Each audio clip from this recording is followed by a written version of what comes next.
So, hello everybody. I will do a quick introduction before I hand over to Florian, who's then going really deep into our topic of today, like CRM automation from multi-channel to omni-channel marketing. Who in the room has seen this before? Quite some people already. So for the ones that haven't seen it, it's the yearly Chief MarTech landscape. There's one editor, Scott Brinker, he sits every year and basically collects all the logos of companies that are active in the marketing technology space. And this one is really growing. It's now called this year MarTech 5000 because it's the first time more than 5,000 companies on it. Last year it was only 3,300. This is also where you can see how rapidly this is basically growing. And this has advantages and disadvantages for marketers. Like the advantages is there is many new opportunities for advertisers to communicate with users and customers on a one-to-one basis. In the old days, it has been postcards, and then when the internet came up, email marketing. And CRM manager, at least in Berlin, was in the last years pretty much an email marketing manager. But this is now changing because there's so many new channels that you can use for one-to-one communication. Or the messengers like WhatsApp, Facebook Messenger with chatbots on top. Social, paid social, also Facebook, not being anymore only like social media, but actually with Facebook custom audiences, it's a nice way to communicate with your customers on a one-to-one basis. Programmatic display, also display marketing is not anymore this, okay, with a shotgun into the mass and maybe we hit some customers. It's actually programmatic display allows you to do very, very targeted retargeting. And in the end, print is becoming cool again. Because like you probably all know about email open rates, click rates also decreasing in some cases, and there's some companies like Optilus from Berlin who came up with a model of personalized print mailings, kind of a modern letter shop that has an API that you can connect to.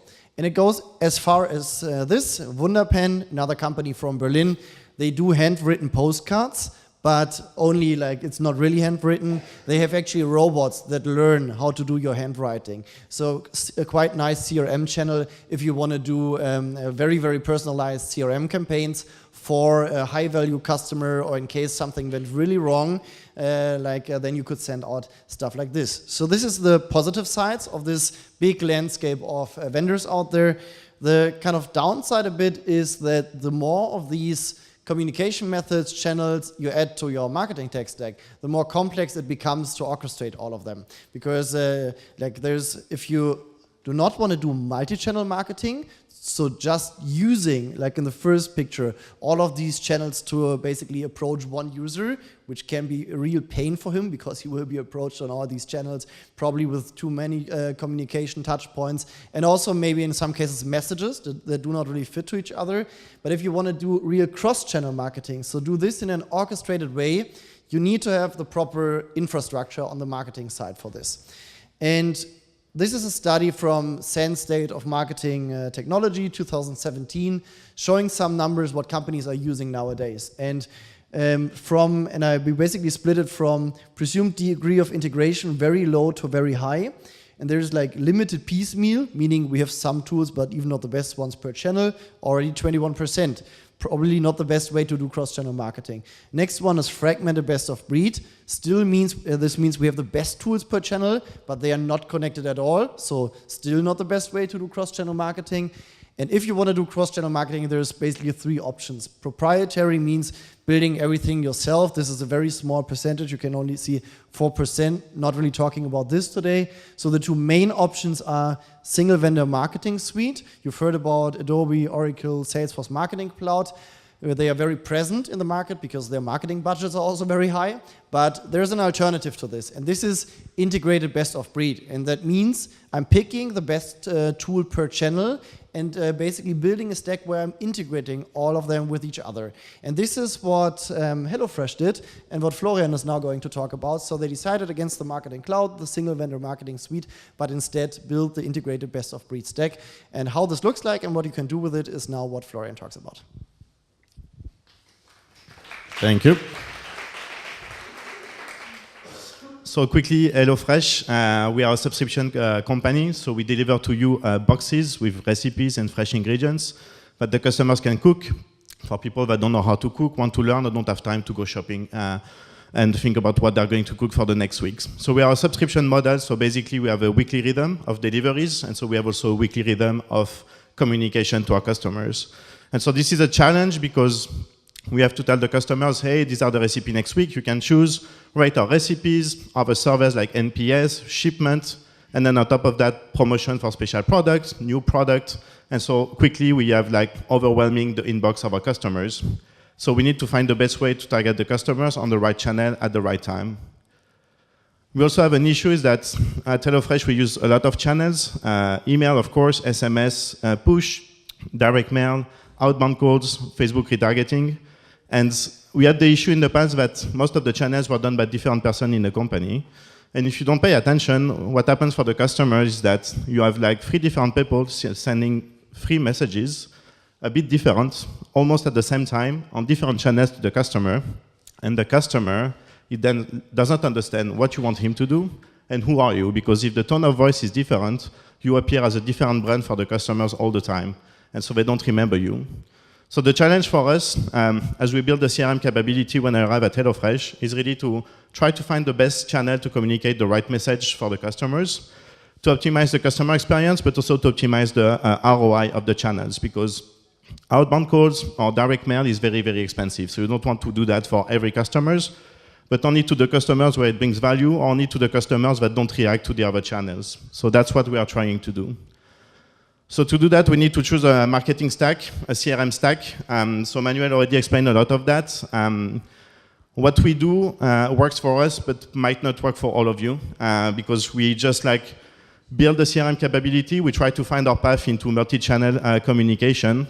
And basically, the choice that you have is between a tool that does everything, a bit like Salesforce, for example, but then you have less control, and if you are trying to find your way, it might not be the best solution, or you can go the other way around, where you have like a lot of tools that does like unique tasks, and then you need an aggregator that synchronizes everything. So for us, we decided to go this route because we were trying really to find our way and like really to experiment a lot. So that was the preferred option, and so that's why we decided to work with CrossEngage, also because it was very flexible in terms of customer segmentation, and also all the tools we could integrate with them. So that's our marketing stack here. We use really like all the channels that we are doing, so even CSV files to send to our call centers to call, do outbound calls, Facebook, AppBoy, Twilio, etc. And the advantage of CrossEngage for us is that we have a customer-centric view because we push data from HelloFresh, like the sales, if the customers have been on the website, what's their like data, and also the engagement data from the tools. Did they open the email? Did they like receive a direct mail? When?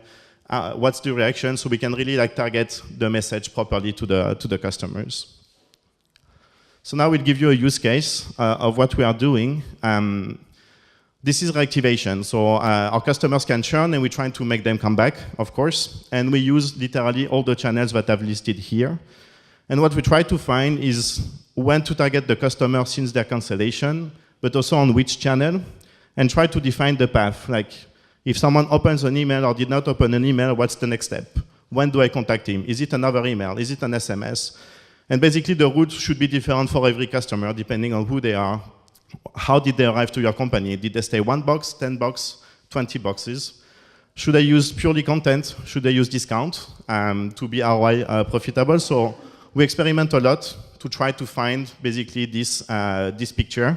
Of course, we are not there, but slowly we go there. So what we did, if I go back, is one of the questions we had in our German market is direct mail was not really working. It's a very expensive channel. We had a conversion rate that was quite low, and the question was, do we kill the channel, or can we make something out of it? So we designed an experiment where basically we ask ourselves, what's happening if I combine direct mail with other channels in a very coordinated way? So we had the hypothesis that if we send an email to the customers before they receive the direct mail, they will be engaged with the brand already. So when they receive the direct mail, they know already like who we are. We remind them of who we are. And then the hypothesis was like, do I use a discount and repeat the discount on the direct mail, which is just like repetition will make the action of converting? Or do I use an email teaser, but basically advertise the fact that they are going to receive a direct mail, which is a stay tuned, something is coming in your mailbox, basically. So no discount. And then we tested that against sending just a direct mail to the customers without anything to see if there is really an uplift of doing an email on top of the direct mail.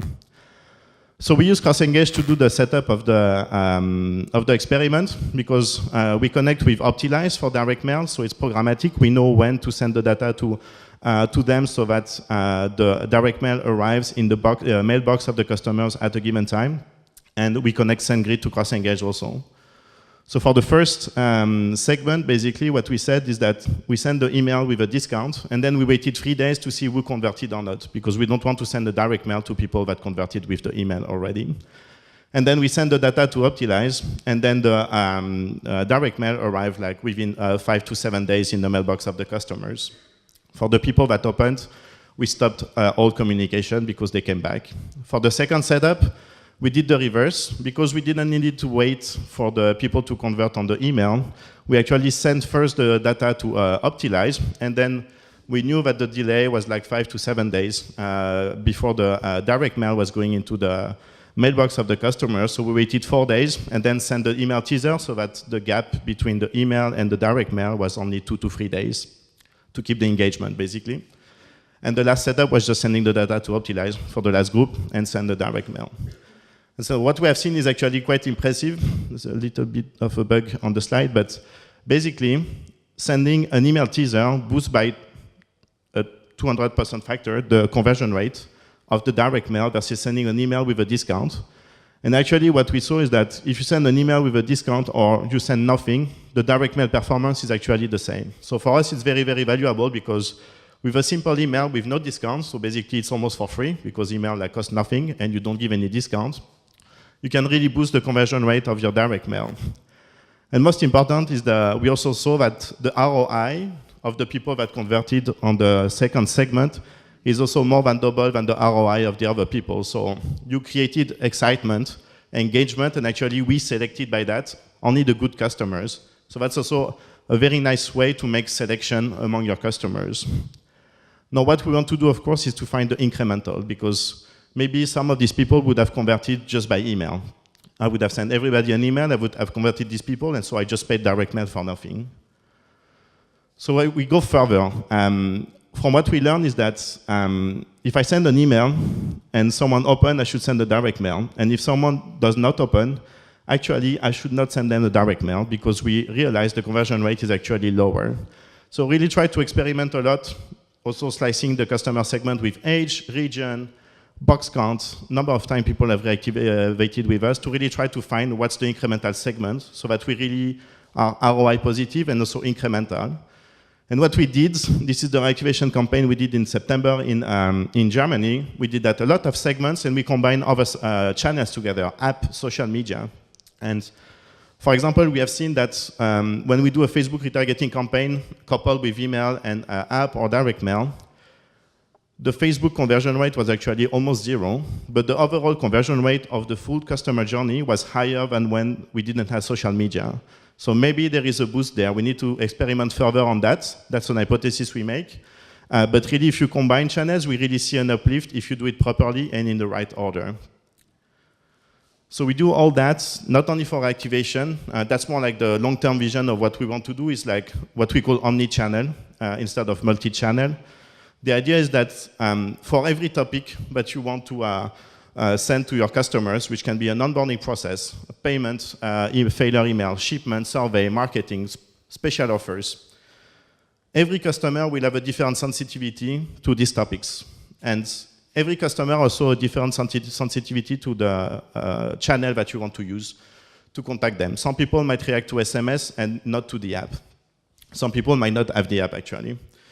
And every channel has also like some cost. So that's why I call this the ROI of the customer.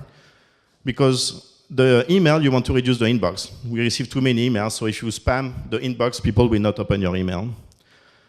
Outbound calls, direct mail is very expensive, but very efficient in delivering a message to the customers. But you cannot afford to do it all the time.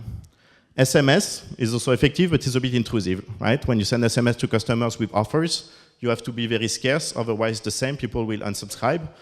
The same for the push. And if people unsubscribe from your channels, then you lose a complete channel of communication forever, except if you manage to make people come back.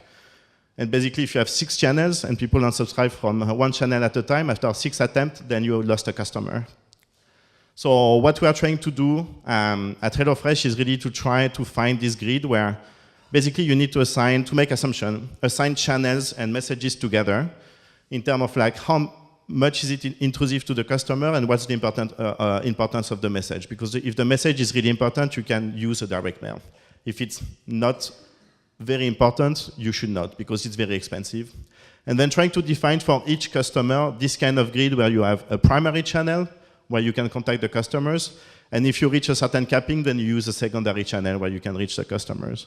And that's by doing that you will optimize not only the ROI of your channels, but also the ROI of the customers, which is like the true customer experience.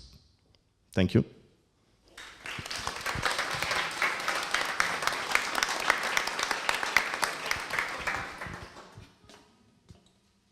Some time for questions. So please keep the microphone. Are there any questions? Yeah. Can you go 2 slides back, please? Yeah. In your second project, you first sent out an email teaser. Yep. What was the content? Just you see, I don't know. It was that, right? It was that, right? It was just it was just a teaser of like, something is coming. You want to create the excitement. You want to make them like, look, oh, it hasn't arrived today. And then tomorrow, still not there. And then, oh, finally it's there. So You told them that you would send them an email. yeah, direct mail. Yeah. We wanted to make them aware that they are going to receive something in their box. In your direct mail, you had a voucher code in it? Yeah, definitely. And different voucher codes to track the performance, yeah. As part of your omni-channel approach, do you also integrate TV? No. So TV is dealt by other marketing teams, the online marketing. Right now we focus on CRM, but we start to move with like online like retargeting, Google retargeting, Facebook retargeting, but it's like a long process. And also TV is hard to control in terms of audience and etc. So yeah, I mean in the end, like it's not only CRM, it should be your own marketing approach that should be omni-channel, but it's really hard. Yeah, at the bottom first. What's the common attribute that you use to link all the different channels? I imagine for customers it's relatively easy, but I think does this also work for leads? Yeah, so actually we have a customer ID specific for leads. So for us it's the email. Like if we have the email, we know how to identify you. We actually have a project to include also non-email leads, like phone number that we collected or a physical address, but then you need the backend system that allows you to integrate them systematically, and then it's just assigning a customer ID to this address. And the difficult part is when they become customer, is to match back everything together. That's the main challenge when you design system like that. But I mean, on the paper, it's not impossible. It's just you need a lot of resources internally to do that.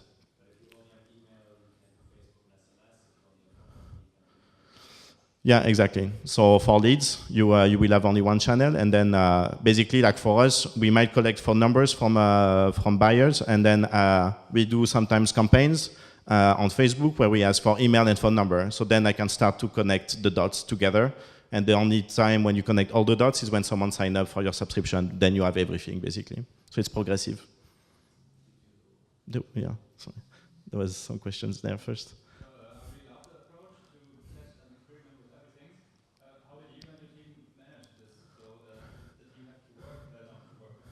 They have to. Yeah, actually when I arrived, it was me and one person in the global team, and then only people part-time in all the markets. And now we are a team of 27 fully dedicated, so 7 with me in global, and then the rest in the markets.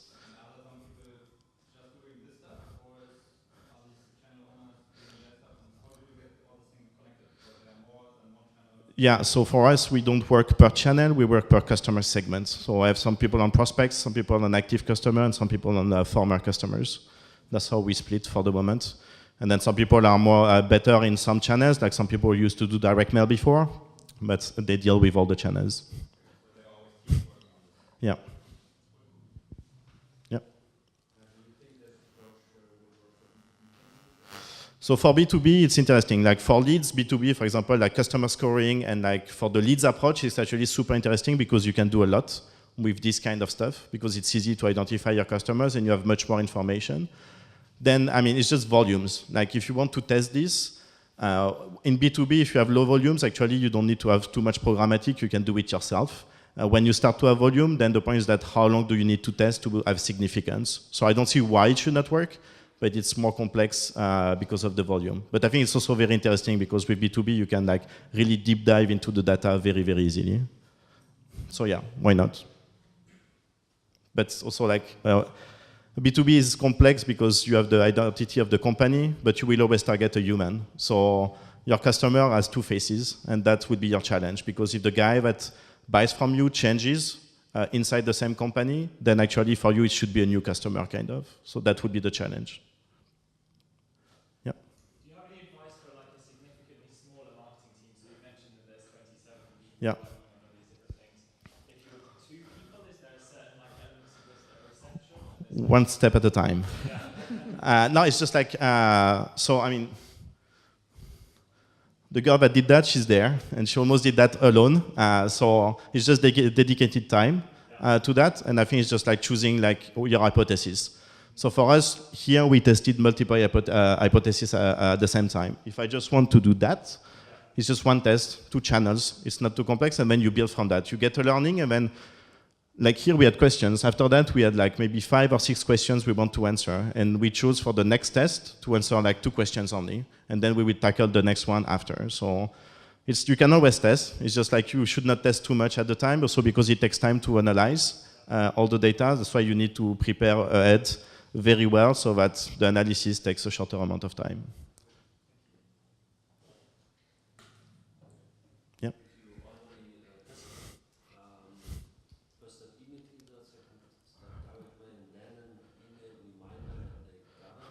Yeah. So actually, in here, you should see it somewhere. We did app reminders. Did we do email reminders? No, we didn't do, actually. So our next step would be that, actually. But the direct mail is, yeah, I mean, the advantage of direct mail is that it stays in the house. It's like people put it on the fridge, on the shelves, and like, we see a very long tail of performance of direct mail. So when you study direct mail performance, you have to wait a long time. Like sometimes even 3 months after, we can still see some conversions. So yeah.